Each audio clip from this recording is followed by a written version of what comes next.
Show की शुरुआत सियोन नाम के एक हाई स्कूल स्टूडेंट से होती है। वह अपनी क्लास का सबसे होशियार स्टूडेंट था और अकेला रहता था। वह हर दिन अपना ज्यादातर समय स्कूल में पढ़ाई में बिताता था। उसके स्कूल में कोई दोस्त नहीं था, जिससे उसके क्लासमेट उससे नाराज रहते थे क्योंकि वह उनसे कहीं ज्यादा इंटेलिजेंट था। क्योंकि उसका कोई दोस्त नहीं था, इसलिए स्कूल में कोई उसकी इज्जत नहीं करता था। फिर भी उसने हमेशा बड़ी कामयाबी हासिल की। दूसरी तरफ योंगबिन नाम के एक क्लासमेट की बहुत इज्जत थी। जब सियोन ने मैथ कंपटीशन में पहला स्थान जीता तो किसी ने उसके लिए ताली नहीं बजाई। हालांकि जब योंगबिन को तीसरा स्थान मिलने पर अवार्ड मिला तो पूरी क्लास ने उसकी तारीफ की। योंगबिन अपनी क्लास में एक शरारती इंसान था, लेकिन वह एक शांत और इंटेलिजेंट इंसान भी था। उनकी क्लास के कई स्टूडेंट उससे डरते थे क्योंकि वह अक्सर अपने गैंग के साथ उन्हें बुली करता था। वे दूसरे स्टूडेंट को डराते धमकाते थे और उनसे पैसे भी ऐंठते थे।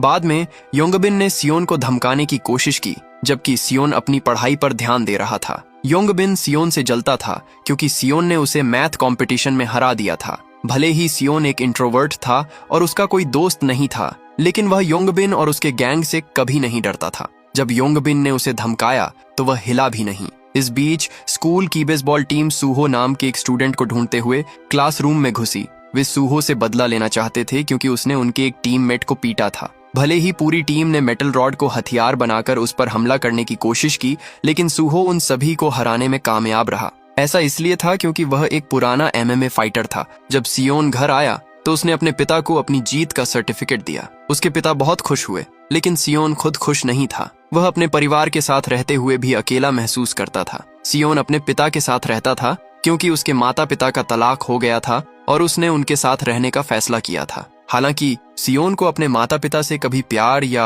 अपनापन नहीं मिला। उसके पिता हमेशा काम में बहुत बिजी रहते थे और उसकी माँ, जो एक टीचर थीं, दूर एक स्कूल में काम करती थीं। सियोन उनसे बहुत कम मिलता था और वह हर दिन सिर्फ उनके वीडियो देख पाता था। अपने परिवार की परेशान हालत की वजह से सियोन एक अकेला और चुप रहने वाला इंसान बन गया था। अगली सुबह हमेशा की तरह सियोन स्कूल जल्दी आ गया। उसने देखा कि सूहो क्लासरूम में सो रहा है। उस दिन उनकी फिजिकल एजुकेशन क्लास थी, लेकिन सियोन की जिम जैकेट गायब थी। उसे शक था कि योंगबिन ने उसे चुरा लिया है, इसलिए उसे पीई क्लास के दौरान अपनी स्कूल यूनिफॉर्म पहनने के लिए मजबूर किया गया। सियोन फिजिकल एजुकेशन को छोड़कर सभी सब्जेक्ट में बहुत अच्छा था। वह उस क्लास में खास तौर पर कमजोर था। जिम क्लास खत्म होने के बाद सियोन ने योंगबिन और उसके गैंग का सामना किया और उनसे कहा कि अगर योंगबिन सच में मजबूत है तो उसे अकेला छोड़ दें। योंगबिन और उसके गैंग को बेइज्जती महसूस हुई और उन्होंने सियोन का कॉलर पकड़कर उसे धमकाया। हालांकि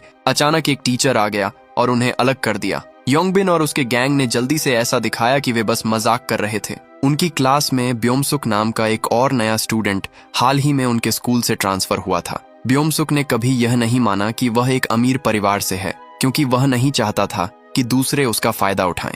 बाद में सियोन क्लासरूम में आया और योंगबिन को अपनी डेस्क से हटने के लिए कहा। योंगबिन को सियोन की बातों से बहुत गुस्सा आया और सियोन ने खुद को बचाने के लिए एक पेन निकाल लिया ताकि अगर योंगबिन उस पर हमला करने की कोशिश करे तो वह बच सके। अचानक सूहो ने योंगबिन और उसके गैंग को चुप रहने को कहा। वह इसलिए भी गुस्से में था क्योंकि उन्होंने उसकी नींद में खलल डाला था। उस रात हमेशा की तरह योंगबिन और उसका गैंग एक क्लब में इकट्ठा हुए और उन्होंने ड्रग्स मिली शराब पी। वे ऐसा रोज करते थे। योंगबिन और उसके गैंग की मुलाकात एक ड्रग डीलर से हुई जो उसका कजिन भी था। योंगबिन ने उससे पूछा कि अगर इंसान की स्किन पर फेंटेनिल लगाया जाए तो क्या होगा। ड्रग डीलर ने बताया कि इससे कंफ्यूजन, चक्कर आना, धुंधला दिखना, जी मिचलाना और उल्टी हो सकती है। अगले दिन स्टूडेंट्स का एग्जाम था। हमेशा की तरह सियोन ने इसके लिए पूरी तैयारी की थी। योंगबिन क्लास में देर से पहुंचा और ब्योमसुक के पास गया। उसे साथ चलने को कहा क्योंकि उसका होम ट्यूटर उससे मिलना चाहता था। उसके बाद हम देखते हैं कि ब्योमसुक को स्कूल के अंदर एक छोटे से स्टोरेज रूम में ले जाया जा रहा है। फिर योंगबिन ने उसे एग्जाम के दौरान सियोन की गर्दन पर फेंटेनिल लगाने का ऑर्डर दिया। ब्योमसुक ऐसा करने के लिए मान गया क्योंकि वह योंगबिन से डरता था। जैसे ही स्टूडेंट्स को उनके एग्जाम पेपर दिए गए, पीछे खड़े ब्योमसुक ने उसकी गर्दन को छुआ और बताया कि उस पर एक कीड़ा है। पहले तो सियोन चिढ़ गया, लेकिन टीचर के बुलाने पर उसने वापस अपने एग्जाम पर फोकस किया। हालांकि टेस्ट देते समय उसकी नजर अचानक धुंधली हो गई और उसे ध्यान लगाने में दिक्कत हुई।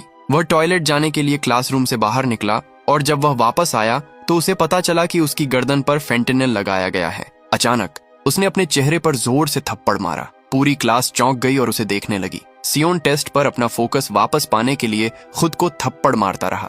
एग्जाम खत्म होने के बाद स्टूडेंट्स ने अपने जवाब देखने शुरू किए। सियोन को एहसास हुआ कि उसने एक सवाल गलत किया है, जिससे वह बहुत फ्रस्ट्रेट हो गया। गुस्से में वह खड़ा हुआ, एक पेन निकाला और योंगबिन पर बेरहमी से हमला कर दिया। उसने योंगबिन के सबसे करीबी दोस्त को भी पेन से चाकू मार दिया। योंगबिन अपनी कुर्सी से गिर गया, उसके चेहरे से खून बह रहा था। उस दिन किसी ने भी सियोन को योंगबिन पर हमला करने से रोकने की हिम्मत नहीं की, जिससे वह कभी डरता था। जैसे ही वह योंगबिन के चेहरे पर फिर से हमला करने वाला था, सूहो ने अचानक बीच में आकर उसे एक तरफ धकेल दिया। उसे एहसास हुआ कि बात बहुत आगे बढ़ गई है। सियोन अभी भी गुस्से में लड़ाई जारी रखने के लिए एक कुर्सी पकड़ ली, लेकिन सूहो ने उसके हमले को रोक दिया। उसी समय एक टीचर क्लासरूम में आया। घटना के बाद योंगबिन को इलाज के लिए हॉस्पिटल ले जाया गया। इस बीच सियोन को एक टीचर योंगबिन के माता पिता से माफी मांगने के लिए ले गया, लेकिन योंगबिन की मां गुस्से में उसे डांटती रही। फिर सियोन ने उसे बताया कि उसके बेटे ने एग्जाम के दौरान उसे फेंटिनिल लगाया था। पहले तो योंगबिन ने किसी भी तरह की हरकत से मना कर दिया, लेकिन सियोन ने सबूत पेश किए, जिससे पता चला कि योंगबिन ने अपने बैग में ड्रग्स छिपाई थीं। जब योंगबिन के बैग के अंदर फेंटिनिल का एक डिब्बा मिला तो उसकी मां डर गई। आखिर में स्कूल ने योंगबिन को दूसरी जगह ट्रांसफर करने का फैसला किया। उन्होंने स्कूल की रेपुटेशन बचाने के लिए अपने स्टूडेंट्स के बीच ड्रग्स के इस्तेमाल पर और करीब से नजर रखने की भी कसम खाई। जब सियोन उस शाम घर लौटा तो उसने स्कूल में जो हुआ उसके बारे में कुछ नहीं बताया। उसके पिता को शक था कि उसका झगड़ा हुआ है, लेकिन उन्हें ज्यादा परवाह नहीं थी और उन्होंने मान लिया कि यह बस टीनेजर्स का नॉर्मल बर्ताव है। अगले दिन योंगबिन के दो दोस्त गुस्से में सियोन के पास आए और कहा कि वह स्कूल के बाद उनसे मिले, लेकिन सियोन ने कोई डर नहीं दिखाया, बस उनसे एक टाइम तय करने को कहा। वे क्लास खत्म होने का भी इंतजार नहीं कर सके। उनके चेहरे गुस्से से भरे हुए थे।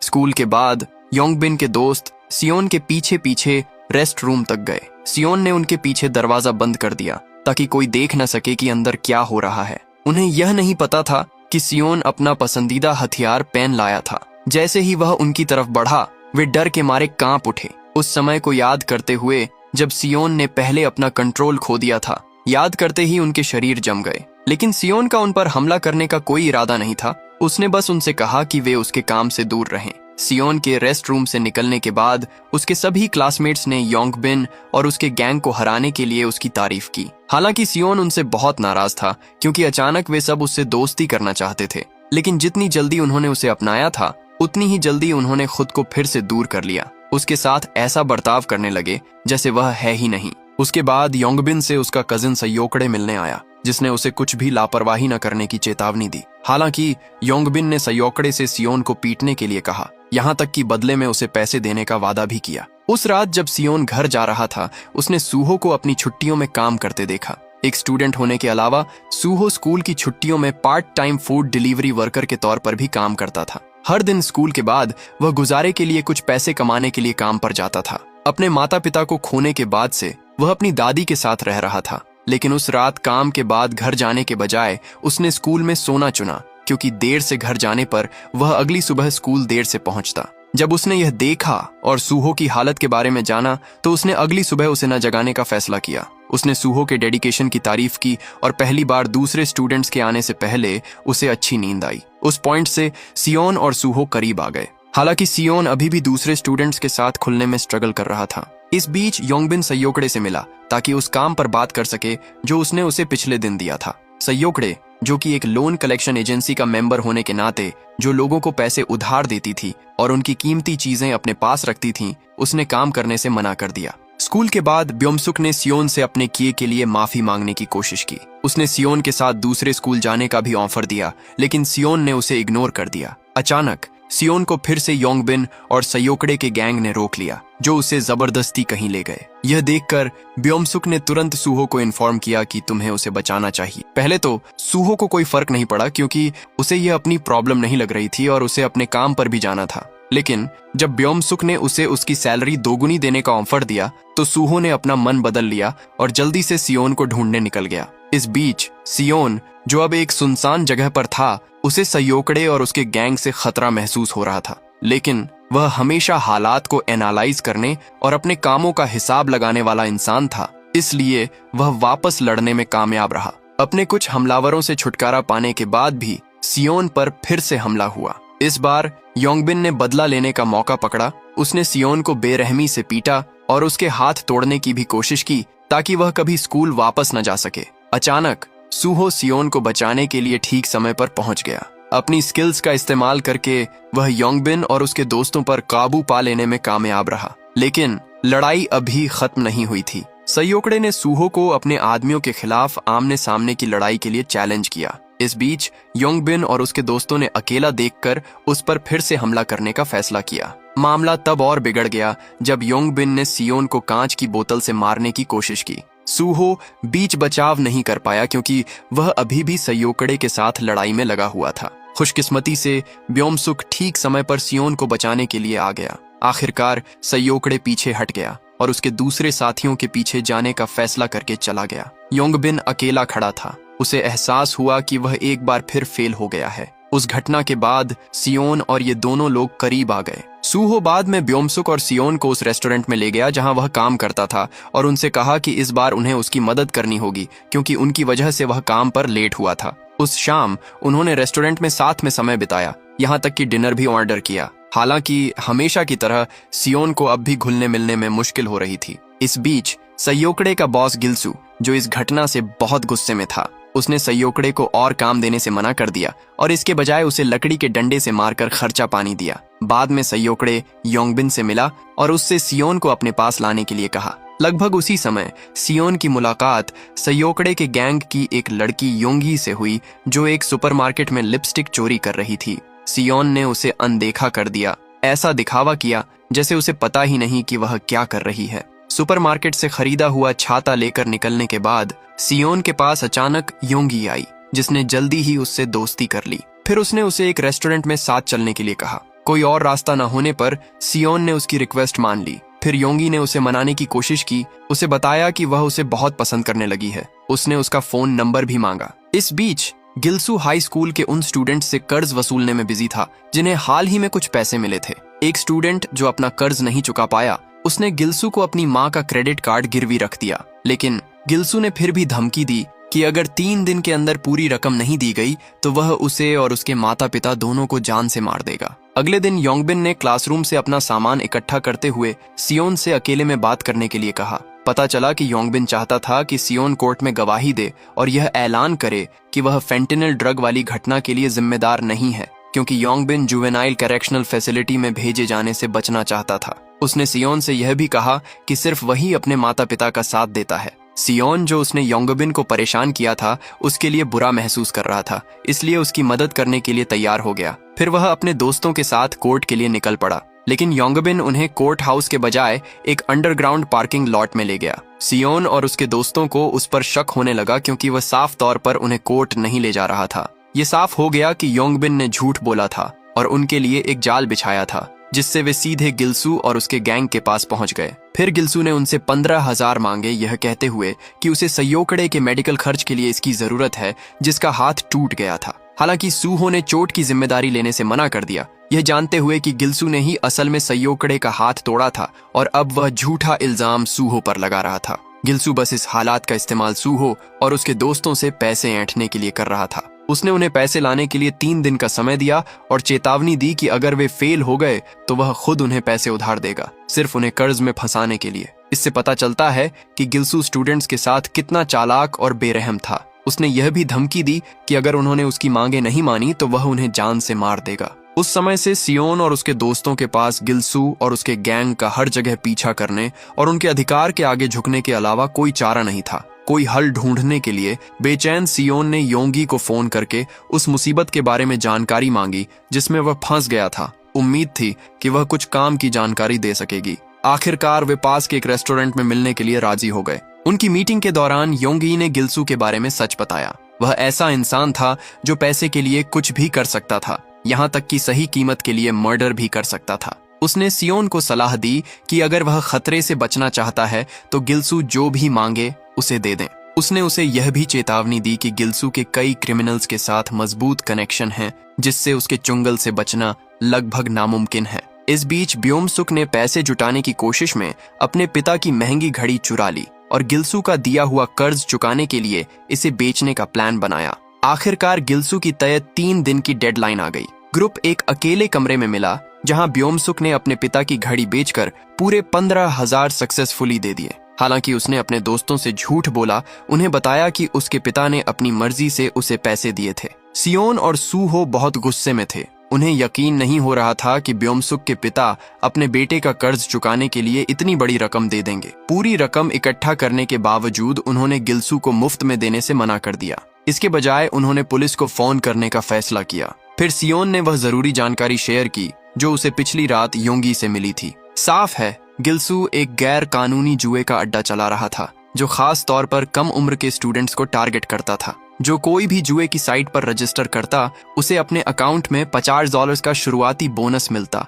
जिससे वे खेलते रहने और लंबे समय तक रुकने के लिए लुभाए जाते। योंगई ने बताया कि यह जुए का सिस्टम एक स्कैम था। शुरू में प्लेयर्स अक्सर जीतते थे और उन्हें बड़े इनाम मिलते थे, लेकिन एक बार जब उन्हें इसकी लत लग गई तो साइट चलाने वाला आदमी सिस्टम में हेर फेर करना शुरू कर देता ताकि वे हारते रहें। धीरे धीरे उनके सारे पैसे खत्म हो जाते। इस बीच नए प्लेयर्स को मिलने वाला बोनस का पैसा असल में सीधे गिल्सू और उसके गैंग की जेब में चला जाता था। जब प्लेयर्स के पास पैसे खत्म हो जाते तो गिल्सू के आदमी उनके पास आते और उन्हें जुआ जारी रखने के लिए लोन देते। इस बुरे चक्कर ने यह पक्का कर दिया कि हर पार्टिसिपेंट पर बहुत ज्यादा कर्ज जमा हो गया जिसे वे कभी पूरी तरह से चुका नहीं सकते थे, जिससे उन्हें गिल्सू को अपना सारा पैसा या कीमती सामान देना पड़ता था, जिसमें कार, सोने की छड़ें और दूसरी महंगी चीजें शामिल थीं। इस तरह गिल्सू हाई स्कूल के स्टूडेंट्स का शोषण करता था, उन्हें कर्ज में फंसाता था और उनकी फाइनेंशियल बर्बादी से फायदा उठाता था। योंगई ने सियोन को यह भी बताया कि गिल्सू ने ड्रग्स समेत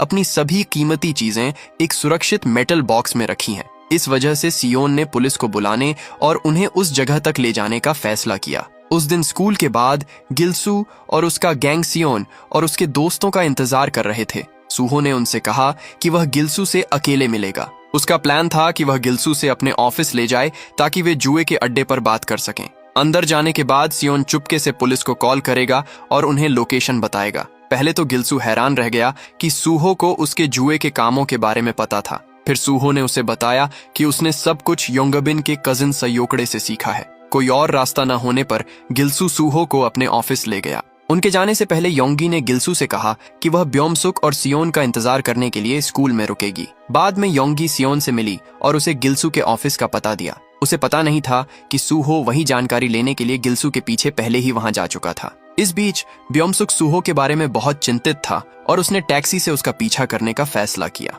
सियोन ने उसे जाने दिया। ये कंफर्म करना चाहता था कि योंगी ने उसे सही पता दिया है या नहीं। उसी समय सयोकड़े ने सियोन और दूसरी जरूरी चीजों के बारे में और जानकारी इकट्ठा करने के लिए योंगी से पूछताछ शुरू कर दी। योंगई ने माना कि वह गिल्सू से तंग आ चुकी थी और उसने पहले ही पुलिस में उसकी रिपोर्ट करने का प्लान बना लिया था। उसने कहा कि वह अब उसके दबाव में नहीं रह सकती। इस बीच सूहो गिल्सू के ऑफिस पहुंचा और तुरंत सियोन को लोकेशन भेजी। पता चला कि यह वही पता था जो योंगी ने उसे दिया था। अंदर जाने के बाद सूहो ने गिल्सू के कहने पर अपना फोन दे दिया क्योंकि गिल्सू को शुरू से ही उस पर शक था। जब सूहो ने फोन देने से मना कर दिया तो वह अचानक किसी भारी मेटल की चीज से सिर पर वार किया, जिससे वह जमीन पर गिर गया। गिल्सू को जल्द ही सूहो का पुलिस को बुलाने का प्लान समझ आ गया। घबराहट में उसने अपना सारा कीमती सामान इकट्ठा किया और मौके से भाग गया। थोड़ी देर बाद ब्योमसुक ऑफिस पहुंचा और गिल्सू को भागने की कोशिश करते देखा। अभी क्या हुआ था इससे अनजान ब्योमसुक ने गिल्सू को इकट्ठा किए हुए पैसे देने की कोशिश की,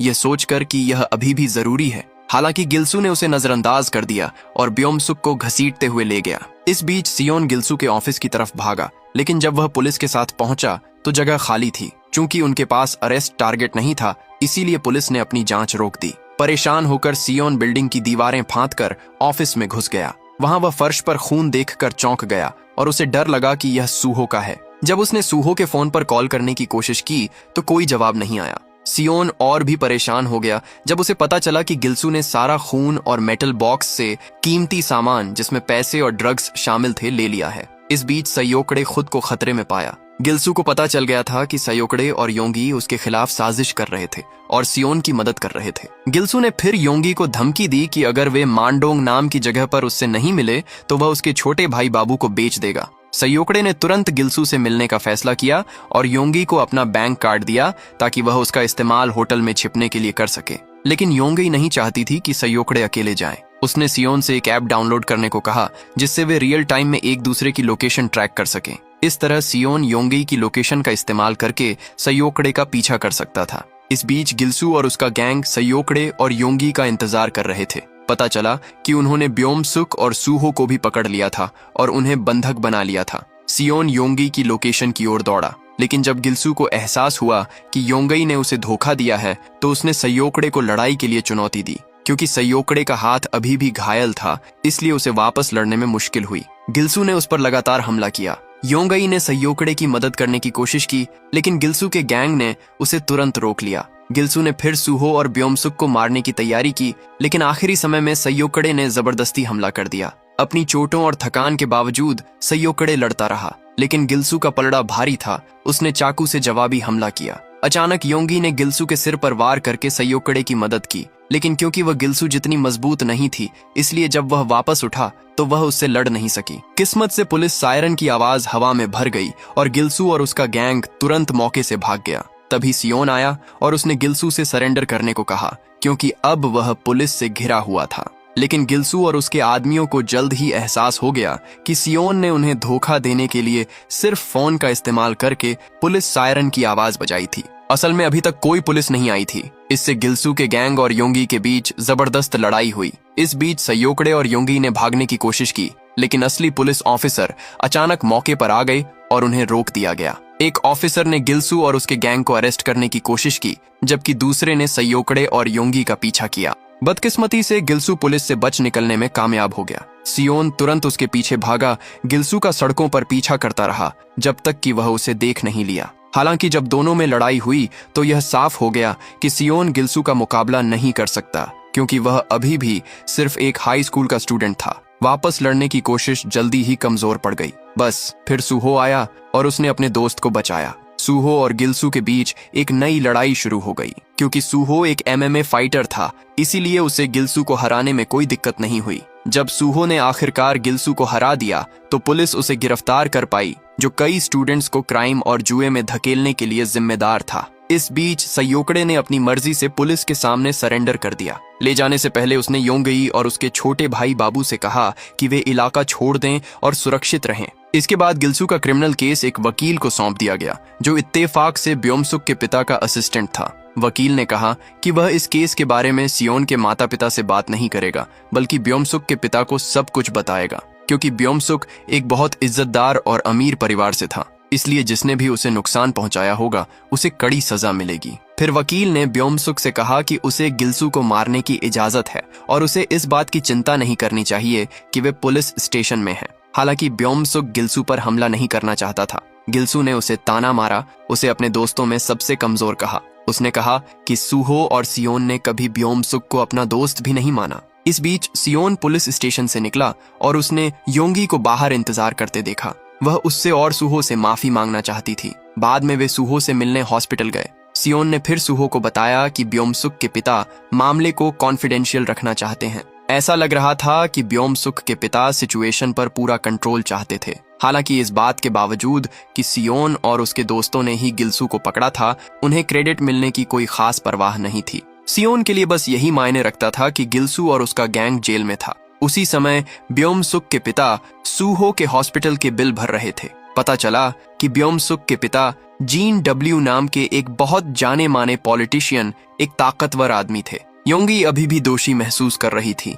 और सूहो से माफी मांगती रहने के लिए सियोन के पीछे हॉस्पिटल गई। फिर उसने अपना सिर सियोन के कंधे पर रख दिया। उस पल उसने उसे बताया कि वे अब डेटिंग कर रहे हैं। जब सियोन घर लौटा तो उसे एक बार फिर अकेलापन महसूस हुआ। किसी ने नहीं पूछा कि वह कहाँ था। अकेला महसूस करते हुए उसने हॉस्पिटल वापस जाने का फैसला किया और सूहो के लिए उसका पसंदीदा खाना लाया। सूहो हैरान था, क्योंकि यह पहली बार था जब उसने सियोन को, जो हमेशा दूर रहता था, अब इतनी परवाह करते देखा था। इस बीच ब्योम-सुक के घर पर उसके पिता ने उसे पुलिस के चक्कर में पड़ने के लिए डांटा। बूढ़ा आदमी गुस्से में था, क्योंकि इस स्थिति से उसकी अच्छी खासी रेप्यूटेशन खराब हो सकती थी। सजा के तौर पर उसने ब्योम-सुक को गोल्फ क्लब से बुरी तरह पीटा। स्कूल में सियोन और उसके क्लासमेट्स को गिल्सू और उसके गैंग को पकड़ने के उनके बहादुरी भरे कामों के लिए सराहा जाता था। उस दिन से सियोन और उसके दोस्त और भी करीब आ गए थे। उन्होंने कसम खाई कि वे एक दूसरे को कभी नहीं छोड़ेंगे। ब्योमसुक ने कहा कि योंगई उनका दोस्त बनना चाहती है और सूहो के घर पर भी रहेगी,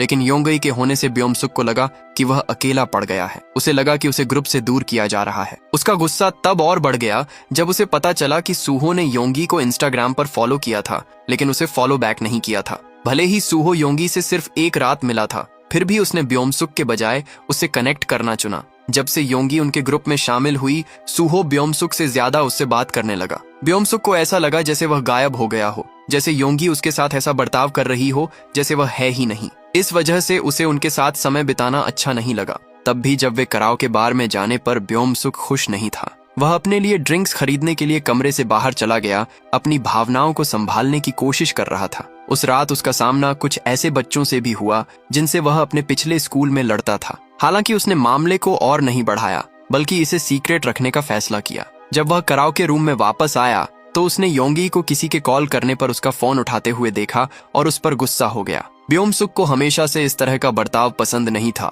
खासकर जब उसे एहसास हुआ कि सूहो ने भी उससे दूरी बना ली है। उसी समय कुछ बदमाश स्टूडेंट्स उनके कराओके रूम में घुस आए। वे सियोन के शांत व्यवहार से हैरान रह गए और ब्योमसुक को बाद में फिर से कॉल करने का वादा करके जाने का फैसला किया। सियोन को नहीं पता था कि वे परेशान करने वाले लोग हैं, क्योंकि ब्योमसुक ने उसे उनके बारे में कुछ नहीं बताया था। अगले दिन ब्योमसुक क्लास में सो रहा था जब उसके क्लासमेट्स के शोर से उसकी नींद खुल गई। परेशान होकर उसने उन्हें चुप रहने को कहा, लेकिन वे बस उस पर हंस पड़े। ब्योमसुक को फिर से बेइज्जती महसूस हुई और उसने गुस्से में उनका सामना किया। जब उन्होंने कहा कि सियोन और सूहो के ग्रुप में शामिल होने के बाद से वह घमंडी हो गया है, तो उसे और भी गुस्सा आया। सियोन और सूहो ने उसे शांत करने की कोशिश की, लेकिन ब्योमसुक सूहो पर भड़क गया और उससे अपने हाथ हटाने के लिए कहा। उस घटना के बाद ब्योमसुक की दिमागी हालत और खराब होती गई। इसके अलावा जो बदमाश स्टूडेंट्स उसे रोज फोन करते थे, वे उसे और भी परेशान करने लगे। वह कई दिनों तक स्कूल नहीं जाता था और अपनी परेशानियां किसी से शेयर करने से बचता था।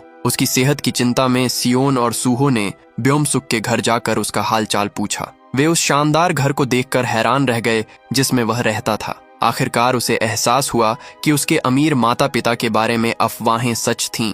ब्योमसुक ने तब बताया कि वह असल में उनका बायोलॉजिकल बेटा नहीं था। उसके पिता के पॉलिटिशियन बनने के बाद उसे गोद लिया गया था। उसने यह भी बताया कि वह स्कूल से एब्सेंट क्यों रहता था। अपने पिछले स्कूल में उसे परेशान करने वाले बुलीज से मिलने के बाद वे उसे लगातार फोन करके तुरंत मिलने के लिए कहने लगे। इससे वह इमोशनली थक गया और उसे उस समय की दर्दनाक यादें ताज़ा हो गईं जब वे हर दिन उसके साथ फिजिकली अट्यूज करते थे। यह बुलिंग एक मुख्य कारण था जिसकी वजह से उसने नए स्कूल में ट्रांसफर लिया था। यह सुनकर सूहो ने सुझाव दिया कि ब्योमसुक बुलीज को फोन करे ताकि वे उनका सामना कर सकें और उनसे माफी मांग सकें। बाद में सियोन, सूहो और ब्योमसुक उन लोगों से मिलने एक बार में गए जिन्होंने ब्योमसुक की जिंदगी मुश्किल कर दी थी। हिम्मत जुटाकर ब्योमसुक उनके कमरे में गया और उनसे माफी मांगने को कहा, लेकिन जब बदमाशों ने उसकी बात सुनी तो वे उस पर हंसे और इस बात से मना कर दिया कि उन्होंने कभी उसके साथ गलत किया है। उन्होंने ब्योमसुक के साथ अच्छे रिश्ते होने का नाटक किया, लेकिन जब सूहो ने उन्हें धमकाया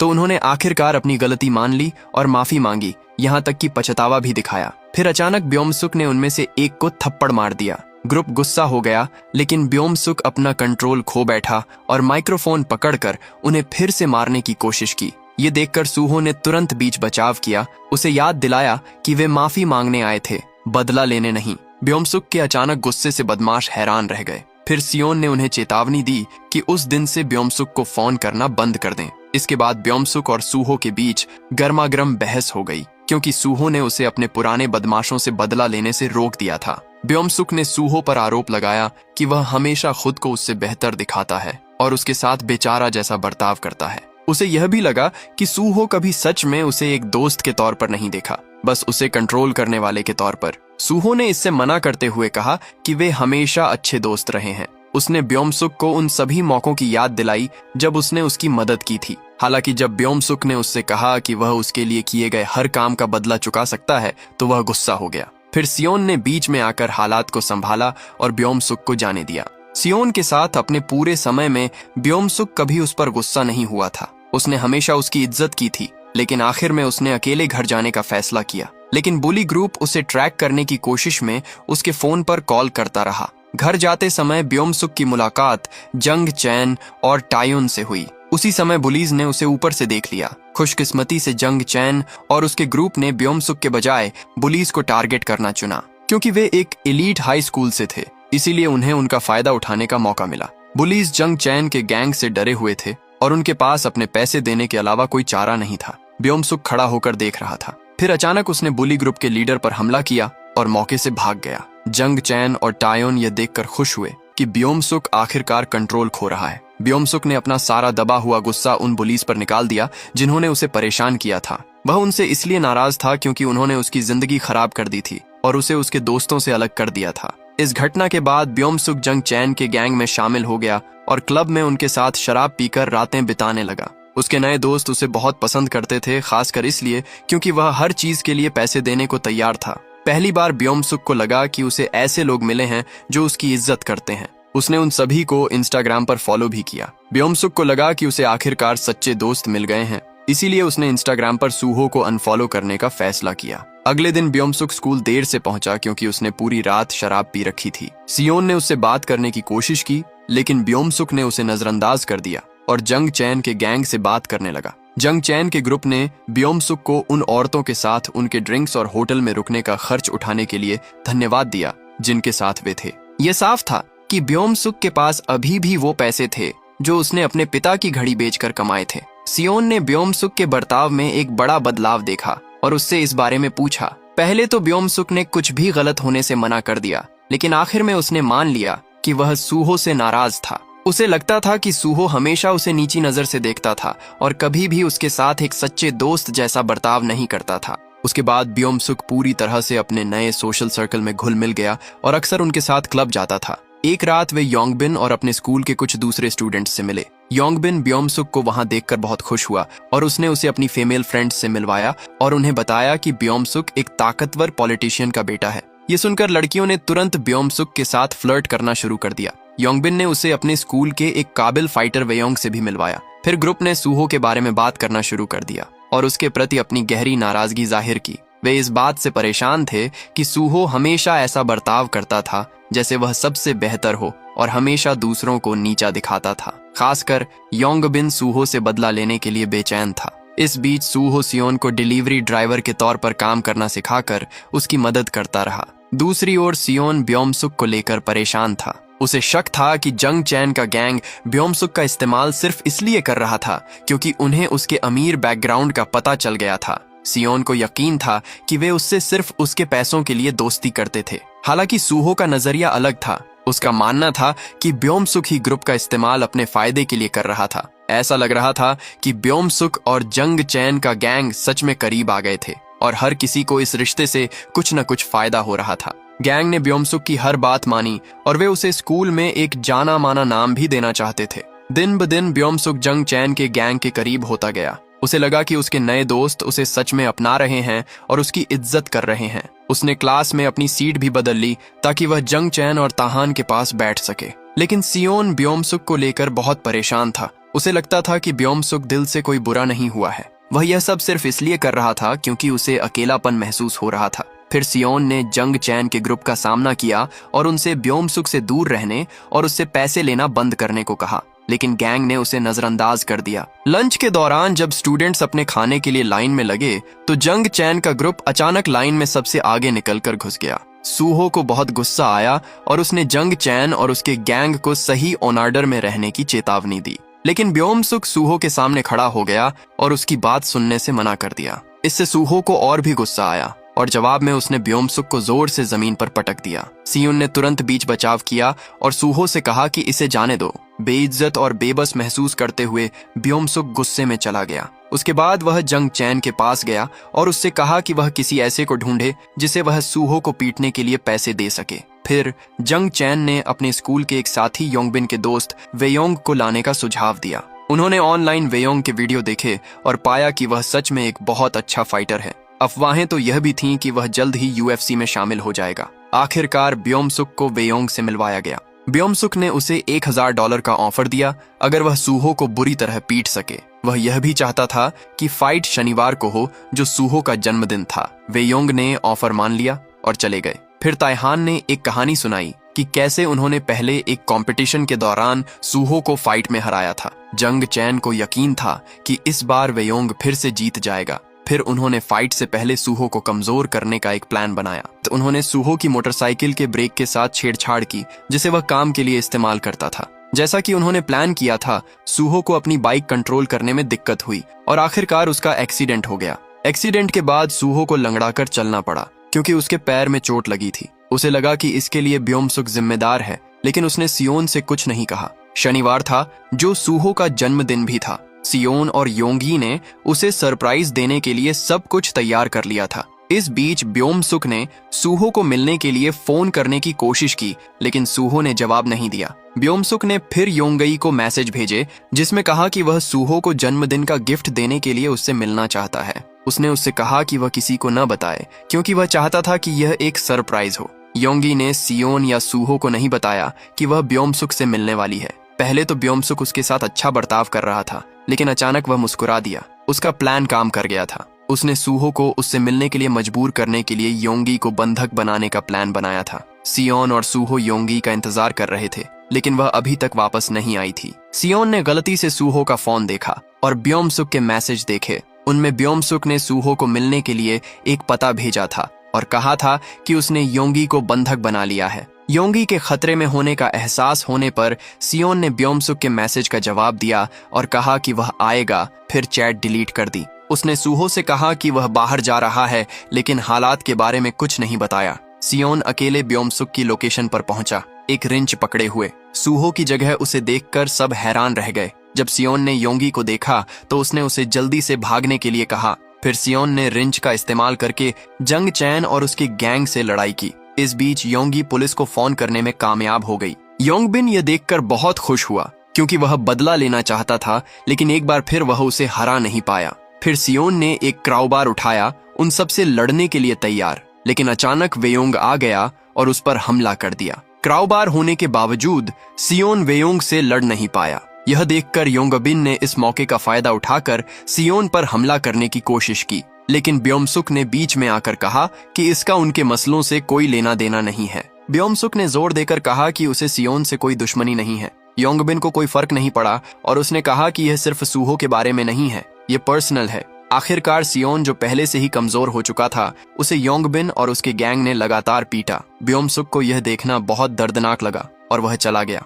फिर उन्होंने ब्योम-सुक से सूहो के साथ अपनी मीटिंग रीशेड्यूल करने को कहा। उसने पेमेंट की भी मांग की, यह कहते हुए कि वह पहले ही एक आदमी को हरा चुका है। लेकिन ब्योम-सुक ने उसे सियोन पर हमला करने के लिए कभी नहीं कहा था। अचानक पुलिस सायरन की आवाज आई और सियोन को छोड़कर बाकी सब लोग मौके से भाग गए, जो जमीन पर घायल पड़ा था। सूहो, जो घर पर सो गया था, उसे एहसास हुआ कि उसके दोस्त उसकी बर्थडे पार्टी में वापस ही नहीं आए। इस बीच सियोन को पुलिस एम्बुलेंस में ले गई। योंगी ने अधिकारियों को सब कुछ बताया जो हुआ था। सियोन जाग गया और उसने पुलिस को बताया कि वह अकेला था और यह सिर्फ एक एक्सीडेंट था। उसने योंगई से भी कहा कि वह सूहो को इस घटना के बारे में कुछ न बताए। बाद में सियोन ने ब्योम-सुक को फोन करके उसे चेतावनी दी कि वह जो कर रहा है उसे रोक दे। लगी चोटों की वजह से सियोन को हॉस्पिटल में भर्ती कराना पड़ा। हॉस्पिटल में लेटे हुए उसे अपने माता पिता के बीच बचपन में हुई बहस याद आ गई। उसे पता चला था कि उसके पिता उसे अपनी जिंदगी में कभी नहीं चाहते थे, जिससे वह तब से अपने पिता से नाराज था। अब भी भले ही वे साथ रहते थे, सियोन के मन में वही भावनाएं थीं। सियोन ने अपने पिता को उस रात जो हुआ था उसके बारे में सच नहीं बताया। इसके बजाय उसने कहा कि वह सीढ़ियों से गिर गया था। हालांकि उसके पिता जानते थे कि उसकी लड़ाई हुई थी और उन्होंने उसे लापरवाह होने के लिए डांटा। फिर सियोन ने अपने पिता से पूछा कि उन्होंने कब से उसकी परवाह की है। इस बीच घर पर ब्योम-सुक खुद पर बहुत गुस्सा था। उसकी वजह से सियोन को योंगबिन के ग्रुप से बहुत बुरी तरह पीटा गया था। उसने खुद को अपने कमरे में अकेला कर लिया और स्कूल जाने से मना कर दिया। उसके पिता ब्योम-सुक को मुसीबत से दूर रखने के लिए उस पर नजर रखने के लिए किसी को रख दिया और उसे फिलीपींस के एक स्कूल में ट्रांसफर करने का प्लान बनाया। सूहो हमेशा की तरह स्कूल जाता रहा। उसे बिल्कुल पता नहीं था कि क्या हुआ था। हालांकि उसे लगा कि कुछ गड़बड़ है। सियोन गायब हो गया था और स्कूल नहीं आ रहा था। उसने यह भी देखा कि ब्योम-सुक अब स्कूल नहीं आ रहा था। सूहो ने सियोन को कॉल करने की कोशिश की, लेकिन सियोन ने जवाब नहीं दिया। जब आखिरकार उसका फोन उठा तो उसने सूहो को बताया कि वह फैमिली प्रॉब्लम की वजह से स्कूल नहीं जा रहा है। फिर सूहो ने योंगी से पूछा कि सियोन उसकी बर्थडे पार्टी में वापस क्यों नहीं आया, लेकिन उसने सवाल टाल दिया और सिर्फ माफी मांगी। अभी भी बेचैन महसूस करते हुए सूहो ने सियोन के घर जाने का फैसला किया, लेकिन वहां कोई नहीं था। जब वह घर जा रहा था तो उसे हैरानी हुई कि असल में क्या हो रहा है। आखिरकार कोई और रास्ता न होने पर सूहो ने जंग चैन और ताइहान से ब्योमसुक के बारे में पूछा। उन्होंने उससे कहा कि उन्हें नहीं पता क्योंकि वे उससे संपर्क नहीं कर पाए थे। सूहो फिर उसने बताया कि उसे अपनी मोटरसाइकिल ठीक कराने के लिए ब्योमसुक से पैसे चाहिए, जिसे उसने खराब कर दिया था। जंग चैन का ग्रुप यह जानकर हैरान रह गया कि सूहो जानता था कि ब्योमसुक जिम्मेदार है और उसने उससे पूछा कि उसे यह कैसे पता चला। इस बीच जंग चैन का ग्रुप सियोन के स्कूल से गैरहाजिरी पर बात कर रहा था, ये जानते हुए कि ऐसा उस रात जो हुआ था उसकी वजह से था। सूहो ने उनकी बातचीत सुन ली। गुस्से में उसने उनकी पिटाई की और उनसे कहा कि वे बताएं कि उस रात सियोन के साथ क्या हुआ था। दर्द को और बर्दाश्त न कर पाने के कारण जंग चैन ने आखिरकार सब कुछ कबूल कर लिया। सच्चाई जानने के बाद सूहो योंगी के पास गया और पूछा कि सियोन कहाँ हॉस्पिटल में भर्ती है। उसने उससे कहा कि सियोन उसी रात घर लौट आएगा। फिर सूहो सियोन के घर गया। उसे देखकर उसे राहत मिली, लेकिन उसने उसे यह नहीं बताया कि उसे सच्चाई पता है। सियोन ने अपना घायल हाथ सूहो से छिपा लिया, जिसने ऐसा दिखाया जैसे उसे पता ही न हो। इसके बजाय उसने सियोन को याद दिलाया कि अगले दिन उनका एग्जाम है और उसे स्कूल आने के लिए हिम्मत दी।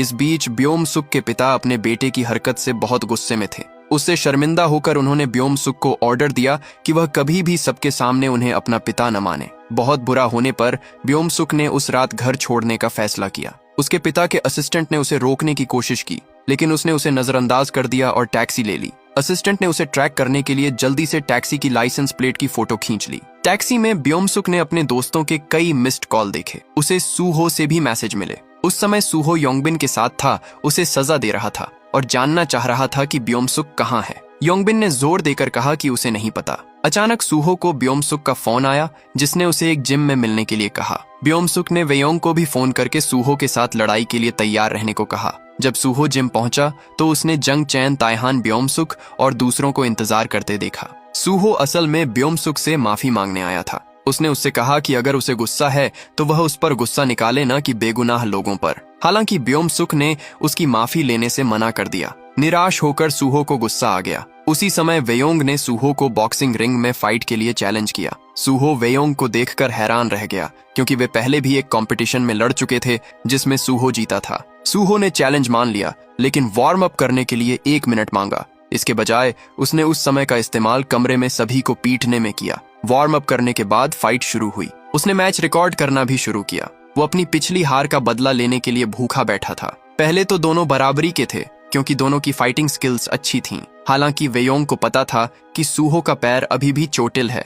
उसने अपने हमले सूहो के बाईं ओर फोकस किए, जिससे उसके लिए लड़ना मुश्किल हो गया। दर्द के बावजूद सूहो ने एक जोरदार वार करके वेयोंग को गिरा दिया, लेकिन ताइहान ने धोखा देकर सूहो का पैर खींच लिया, जिससे उसका ध्यान भटक गया। उन्होंने ध्यान भटकने का फायदा उठाया और सूहो के सिर पर जोरदार किक मारी, जिससे वह जमीन पर गिर गया। ब्योमसुक और दूसरों ने मौके का फायदा उठाया और सूहो को लगातार पीटना शुरू कर दिया। जंग चैन और ताइहान, जो लंबे समय से सूहो से नाराज थे, ब्योमसुक के साथ मिलकर उसे लगातार पीटने लगे। ब्योमसुक के पिता के असिस्टेंट और वकील ब्योमसुक को घर ले जाने आए और उसे जाने के लिए मजबूर किया। अचानक ग्रुप में घबराहट फैल गई जब उन्हें पता चला कि सूहो की सांस नहीं चल रही है। वे जल्दी से वहां से भाग गए, सिवाय जंग चैन और ताइहान के, जिन्हें ब्योमसुक के वकील ने रोक लिया। ब्योमसुक के वकील ने मांग की कि वे पुलिस के सामने गवाही दें, ताकि यह पक्का हो सके कि इसमें ब्योमसुक का हाथ नहीं है। ब्योमसुक को अपने किए पर बहुत पछतावा हुआ और वह यह सोचकर फूट फूट कर रोने लगा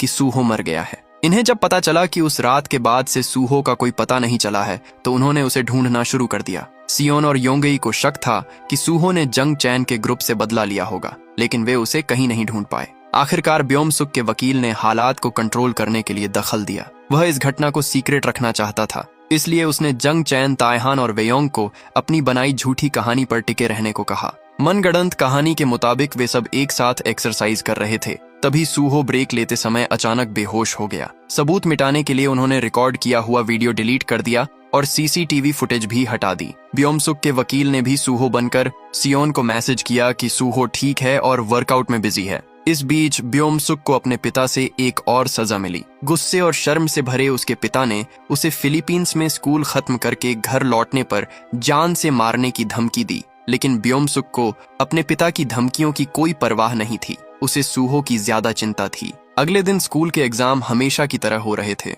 सियोन जल्दी आ गया। घटना के बाद पहली बार स्कूल गया, लेकिन उसका ध्यान भटका हुआ था और वह परेशान था क्योंकि उसने सूहो के बारे में कुछ नहीं सुना था। सूहो उस दिन स्कूल नहीं आया था और सियोन अपने एग्जाम पर फोकस नहीं कर पा रहा था। इस वजह से उसने कई सवालों के गलत जवाब दिए, लेकिन पहली बार उसे कोई परवाह नहीं थी। उसे टेस्ट से ज्यादा सूहो की चिंता थी। अपना एग्जाम खत्म करने के बाद सियोन को योंगई से खबर मिली कि सूहो हॉस्पिटल में भर्ती है और उसकी हालत गंभीर है। वह कोमा में चला गया है। इससे पता चला कि सूहो की मौत नहीं हुई थी। उस रात की घबराहट की वजह से जंग चैन के ग्रुप ने मान लिया था कि वह मर गया है, लेकिन वह सिर्फ कोमा में चला गया था और उसे इलाज के लिए हॉस्पिटल में भर्ती कराया गया था। यह सुनकर सियोन तुरंत स्कूल से निकला और हॉस्पिटल भागा। जब वह पहुंचा तो उसने कमरे में सिर्फ सूहो की दादी को पाया। वह बहुत दुखी थी। सूहो के पास बैठी थी, जिसे अभी तक होश नहीं आया था। अपने सबसे अच्छे दोस्त को हॉस्पिटल के बेड पर कमजोर पड़ा देखकर सियोन अपने आंसू नहीं रोक सका। इस बीच ब्योम-सुक ने खुद को अपने कमरे में बंद कर लिया था। उसका वकील उसे यह बताने आया कि सूहो मरा नहीं है, बल्कि कोमा में है। उसके बचने की अभी भी उम्मीद थी। हालांकि वकील ने ब्योम-सुक को चेतावनी दी कि अगर सच बाहर आ गया तो सूहो खतरे में पड़ सकता है। उसे इस घटना को सीक्रेट रखने का आदेश दिया गया, क्योंकि इसे बताने से उसके पिता की पॉलिटिकल रेप्यूटेशन को नुकसान होगा। अगले दिन सियोन जियांग हाई स्कूल गया, जहां योंगबिन का ट्रांसफर हुआ था। वह योंगबिन को ढूंढ रहा था। जैसे ही योंगबिन अपनी क्लास में पहुंचा, सियोन अंदर घुस आया और उस पर हमला कर दिया। बार बार उसका सिर डेस्क पर पटका। गुस्से में सियोन ने योंगबिन के कंधे पर पेन से वार किया, ये जानने की मांग करते हुए कि उस रात क्या हुआ था और क्या इसके पीछे ब्योम-सुक का हाथ था। योंगबिन ने कहा कि उसे नहीं पता, क्योंकि वह वहां नहीं था। उस रात सूहो के साथ लड़ाई के बाद उसकी उंगलियां टूट गई थीं, इसलिए वह हमले में हिस्सा नहीं ले सका। सियोन के ब्योम-सुक को ढूंढने जाने से पहले योंगबिन ने उससे कहा कि वेयोंग का भेजा हुआ वीडियो देखने के बाद उसे बस थोड़ी बहुत जानकारी थी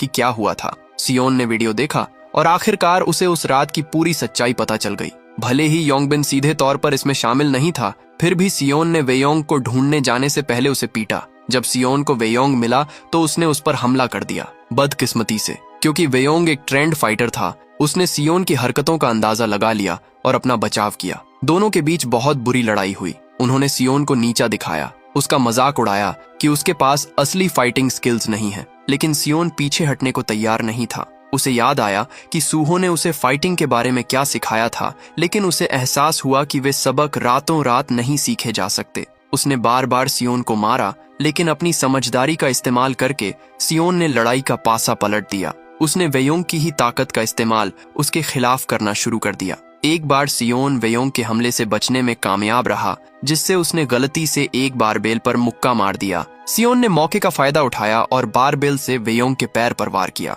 वेयोंग ने माफी मांगने की कोशिश की, लेकिन सियोन ने उसे माफ करने से मना कर दिया। इसके बजाय उसने वेयोंग के पैर पर फिर से वार किया, जिससे वह टूट गया। इस बीच ब्योम-सुक और उसके पिता उसके स्कूल जा रहे थे, ताकि विदेश में एक स्कूल में उसके ट्रांसफर की ऑफिशियल घोषणा कर सकें। लेकिन योंगी उन्हें रोकने के लिए ठीक समय पर पहुंच गई। उसने मांग की कि ब्योम-सुक ने सूहो के साथ जो किया है उसकी जिम्मेदारी ले। माफी मांगने के बजाय ब्योम-सुक ने योंगी से रूखेपन से कहा कि सब कुछ इसलिए हुआ क्योंकि वह उसकी और उसके दोस्तों की जिंदगी में आई थी। वह और उसके दोस्त खुश रहते थे और एक दूसरे के करीब रहते थे। लेकिन योंगई के उनकी जिंदगी में आने के बाद ब्योम-सुक को ग्रुप से अलग थलग महसूस हुआ। ब्योम-सुक के स्कूल में टीचर उसका और उसके पिता का इंतजार कर रहे थे, क्योंकि वे जानते थे कि ब्योम-सुक के पिता कौन हैं। इस बीच ब्योम-सुक एक एग्जाम दे रहा था, जबकि उसके पिता उस स्टूडेंट के बारे में पूछने का नाटक कर रहे थे जो बुरी तरह घायल हो गया था। टीचरों ने उन्हें बताया कि एक स्टूडेंट जिम में एक्सरसाइज करते समय गिर गया था और उसे बहुत चोट लगी थी। ब्योम-सुक के पिता को यह सुनकर राहत मिली, क्योंकि किसी को नहीं पता था कि उनका बेटा इसके लिए जिम्मेदार है। जब सब अपने एग्जाम दे रहे थे, सियोन एक फायर एक्सटिंग्विशर लेकर स्कूल में घुसा। उसकी यूनिफॉर्म खून से सनी हुई थी, जिससे उसके क्लासमेट और टीचर दोनों चौंक गए। अचानक सियोन ने फायर एक्सटिंग्विशर से तायहान पर हमला कर दिया। ब्योम-सुक बिना किसी डर के उसे देखता रहा। जंग चैन ने तायहान की मदद करने की कोशिश की, लेकिन सियोन ने फायर एक्सटिंग्विशर से उसके सिर पर वार किया, जिससे वह बेहोश हो गया। इसके बाद सियोन ने तायहान पर हमला करना जारी रखा। दोनों से बदला लेने के बाद वह ब्योम-सुक के पास गया। ब्योम-सुक जो कुछ भी उसने किया था उसके लिए बेबस और पछता रहा था। उसने सियोन से कहा कि अगर इससे उसे अच्छा लगेगा तो वह उसे पीट दे। हालांकि सियोन ब्योम-सुक पर हमला करने की हिम्मत नहीं जुटा पाया, क्योंकि वह दिल से उसे अब भी अपना दोस्त मानता था। इसके बजाय वे दोनों फूट फूट कर रोने लगे। सियोन ने ब्योम-सुक को बिना एक भी मुक्का मारे फर्श पर छोड़ दिया। पूरा स्कूल सियोन से डर गया था। कुछ टीचरों ने उसे रोकने की कोशिश की, लेकिन इसके बजाय उसने अपना गुस्सा खिड़कियों पर निकाला और गुस्से में उन्हें तोड़ दिया। उसे इस बात से नफरत थी कि स्कूल ने इस घटना को कैसे सीक्रेट रखा और सूहो की मदद के लिए कुछ नहीं किया, जो अभी भी कोमा में था। घटना के बाद सियोन सीधे सूहो से मिलने हॉस्पिटल गया। उसके पास बैठे हुए उसने सोचा कि सूहो जाग गया है, उससे कह रहा है कि उसने ओवर रिएक्ट कर दिया है,